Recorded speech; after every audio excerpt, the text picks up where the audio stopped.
गणधर्षणर शिकार होइथिबा पीड़िताकू भेटिले और न्याय पाई अंटा भिड़िले।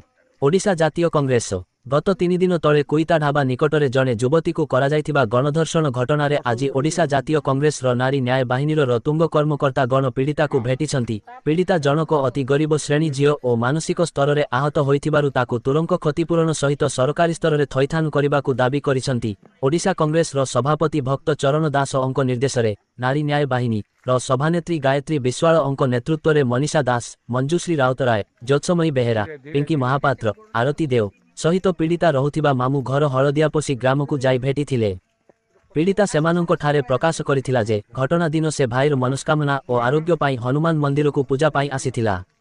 तेबे नारी न्याय बादिनीर गायत्री विश्वाल एही घटनारे तीव्र असंतोष प्रकाश करी समस्त अभियुक्त मानंकु पुलिस गिरफ करू एथिसहित उक्त मामलाटी फास्ट ट्रैक कोर्ट रे विचार करा जाऊ और पीड़िता को तुरंत सरकारी चाकरी रे थैथान करा जिबा सहित क्षतिपूरण दिया जाऊ बोली सांबादिकंक ठारे दाबी करिसंती। नारी न्याय बाहिनीर समस्त सदस्य आज जिला एस.पी. अंकु भेटिबा पाई एठारु यात्रा करिसंती।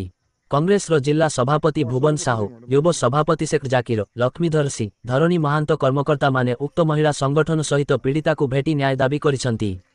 मयूरभंज जिला करंजियारू बी. दिव्येन्दु शेखर अंक रिपोर्ट।